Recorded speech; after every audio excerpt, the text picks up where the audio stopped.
Tim Reynolds with the AP. Klay, hi. When Steph obviously came out yesterday and, delivered the news on Rio, and Steve just a minute ago said that he's a little bit relieved because after 2 finals runs back-to-back, looking for guys to get some rest, obviously. How much will rest factor into your thinking on what you end up doing?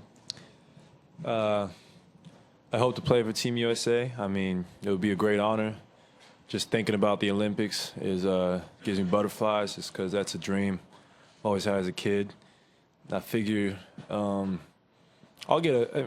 this thing's over, I'll get a couple weeks, and that's all I need. And the best thing about Team USA, no one's logging heavy minutes. I've had the experience before. We only play 15 to 20 a game, and I'll have about a month and a half off. I am able to do it after. So for me, it's just about when I do have downtime, just to really get off my feet, enjoy it. But it would be an honor to play for Team USA, and I would love to go to Brazil. Over here, Ken. Erin Cohane, ABC News. Do you have any concerns about Zika in Brazil? I mean, a little bit. I'm not going to lie to you. I mean, mosquitoes love me. I grew up in Oregon. I felt like I was always getting bit. So, I mean, it's no joking matter, but it's a little concerning. But at the same time, you just got to take the precautionary steps to avoid it. But it's not going to deter me from going, obviously. I still would love to go represent my country. Monty, over here on the right.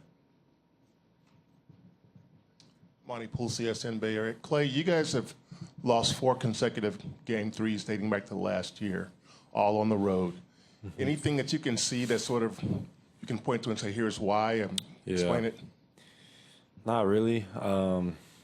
It's tough. I mean, I know what we can do to avoid it, though. I think we can just – obviously it's easy to feel good about ourselves right now. We protected home court, won by a big margin, but we haven't played an away game yet. We haven't played in this building, and we know how much better teams are when they get home. So Game 3 is going to be pivotal for us. It's a make-or-break game for the Cavs. We expect them to come out with great desperation and great hunger, and we just got to match that, especially in this building. You can't let them come out with more energy than you. And we can't turn it over 20 times again because, they'll feast on that in their home court. Monty, follow-up. Steve touched on this by saying that you guys have already mentioned the Oklahoma City thing where you guys were down 3-1 and how everybody kind of counted you out, and now the Cavs are down 2-0. How do those lessons manifest themselves? Don't read too much into the media.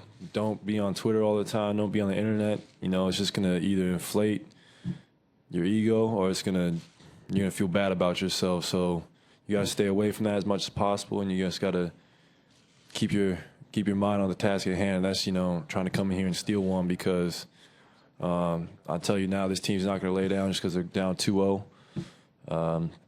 Both in the conference finals, Toronto was down 0-2, and same with us. We're down 3-1. So it's not easy, but it's very possible for that, for a team to even up the series. So we can't relax. No time to relax. Back left. Clay, Davide Chinellato, NBA Italy. You're obviously a great player. Do you feel a little bit underrated playing together with Steph Curry, who is, the MVP of the league and probably the new face? Yeah, not really. I mean, I feel, I'm very valuable to this team. I don't really feel underrated because I feel like I put in the work to be here right now, and it takes a whole team to get to the finals, and we all understand that. But I don't feel underrated. Any other questions? Thanks, Klay. No problem.